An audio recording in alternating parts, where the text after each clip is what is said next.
Ouais, mais en fait, si j'étais un cyborg, je le savais même pas en fait. Non, t'inquiète, y a pas de risque. Ah bon, et pourquoi? Bah, je vois pas bien l'intérêt de fabriquer un robot débile. Enfin, sans vouloir te vexer, hein. Ouais, bon, laisse tomber. Hey, salut! Amateur d'implants cybernétiques et de gunfight bien nerveux, bienvenue. Aujourd'hui, je m'attaque au tant attendu Ghost in the Shell. Allez, c'est parti!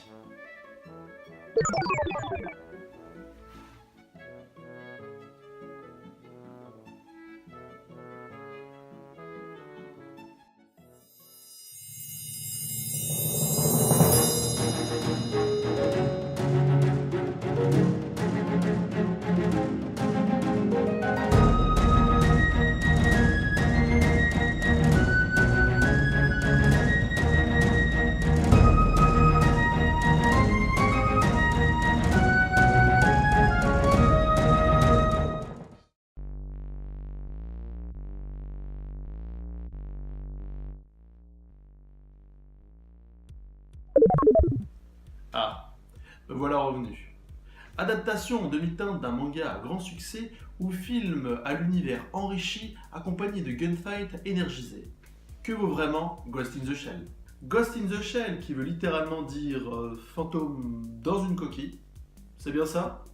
Non, pas vraiment. En fait, le ghost est une sorte de conscience humaine, liant l'esprit et l'âme. Et shell ne veut pas dire coquille, mais enveloppe.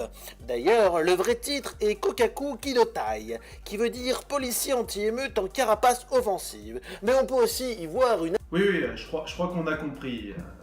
Donc je disais, ce film, réalisé par Rupert Sanders, un jeune acteur anglais qui n'a pas vraiment tué à son actif, mais qui a tout de même réalisé Blanche-Neige et le Chasseur, une adaptation pas si mauvaise, mais qui a au moins le mérite d'apporter une petite touche d'originalité à un conte maintes et maintes fois revu. Le réalisateur s'est donc attaqué à l'adaptation en réel d'un manga dont la qualité n'est plus approuvée, dont l'auteur est Mazume Shiro.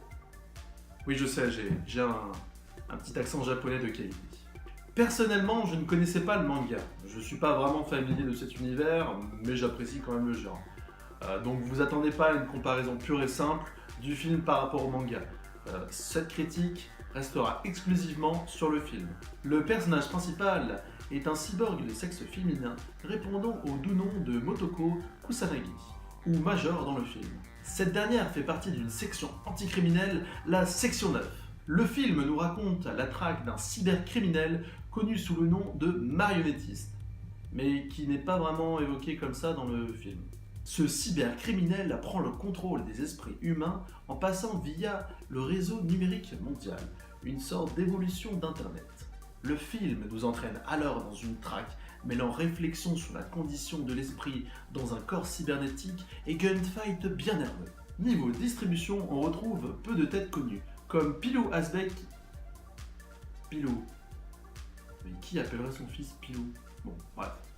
Il joue l'un des seuls agents de la section 9 quelque peu approfondi. Il est crédible dans son rôle de coéquipier et d'ami. On retrouve également Michael Pitt. Et non, il n'est pas de la famille de Brad Pitt, qui joue le rôle du cybercriminel que je trouve un petit peu lisse et qui aurait mérité un petit approfondissement quant à son personnage. On retrouve également une tête que vous avez sûrement déjà vue, Takeshi Kitano, qui est une véritable star au Japon, mais qui est connu sous notre hexagone surtout pour avoir fait Takeshi Castle. And we've got a winner! A successful stormer at Takeshi's Castle. He can't believe... Ah, c'était vraiment cool.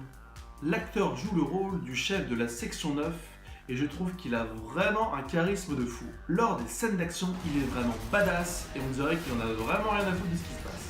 Et en parlant de badass, comment ne pas évoquer celle qui fait tout le film, celle qui interprète avec justesse un cyborg tiraillé entre ses souvenirs et sa mission. Je veux bien sûr parler de la magnifique Scarlett Johansson. Elle est époustouflante dans ce rôle et fait vraiment ressortir le côté cyborg, mais à la fois contrôlé par un esprit humain. Sa démarche est robotique, mais ses réflexions sont humaines. Le tout est parfaitement joué et rend le rôle ultra crédible. En parlant de crédibilité, Ghost in the Shell est vraiment un film très visuel, nous servant alors de décors magnifiques dans une ville survoltée, pleine de vie, avec plein d'hologrammes partout, très bien modélisés. Les plans très larges et à la fois serrés sur certaines scènes nous fait vraiment ressortir que cette ville est immense mais à la fois étouffante. Cette sensation est d'ailleurs décuplée par les excellents effets spéciaux. Tout est ultra crédible et s'ancre vraiment dans un univers futuriste et cyberpunk. Quant aux cyborgs, les effets spéciaux nous offrent un réalisme vraiment dingue. On ne sait plus qui est cyborg et qui est humain. D'ailleurs, le film se sert beaucoup de cette mécanique pour nous servir de très jolies scènes. En parlant de la mise en scène, elle est vraiment très bien construite. Et même si je pense qu'elle s'écarte un petit peu du manga, elle est quand même magnifique et ingénieuse. Le plus marquant sont les scènes de combat, vraiment bien amenées sans trop abuser sur les ralentis comme beaucoup de films le font, le tout misant sur un visuel vraiment bien calibré. Le film, je l'ai vu en 3D, même si d'habitude j'ai tendance à dire que ça ne sert pas à grand chose, force est de constater que sur certaines scènes, le relief rendait vraiment bien. Le rythme des scènes est vraiment bien amené, on s'ennuie pas une seule seconde, malgré une deuxième partie un petit peu lente qui laisse le temps au personnage de se développer et à l'intrigue d'avancer. En soi, le scénario est vraiment bien écrit, et même s'il efface quelques personnages secondaires, qui n'est pas grave en soi, il arrive à nous emporter dans une traque et dans la recherche de vérité de notre jeune héroïne. Petit bémol au niveau de la scène finale que je trouve certes bien amenée, mais le combat est un petit peu court et pas très original, mais ça c'est que mon point de vue. Niveau bande-son, elle est juste sublime. Écrite par Clint Mansell, totalement connu pour avoir orchestré la bande-son de Requiem for a Dreams, toujours aussi épique. J'ai été transporté par la bande-son qui enrichissait vraiment les scènes, mêlant émotion et action. Pour finir, Ghost in the Shell est un film survolté avec un scénario vraiment bien travaillé. Des personnages convaincants joués par des acteurs d'une grande qualité qui nous offrent à la fois un visuel vraiment impressionnant et des scènes toujours plus jouissives. Je ne me suis pas ennuyé une seule seconde et quand la fin est arrivée, je me suis dit déjà, dommage, j'en voulais plus. Mais la fin étant une fin ouverte, j'espère voir une suite encore plus réussie. Nos amis amateurs de manga sont déjà au courant de cette suite, mais moi je préfère attendre la sortie du prochain film. Pour cette adaptation d'un manga culte qui nous offre un film d'une grande qualité et que j'ai vraiment adoré, je mettrai la note de 18 sur 20.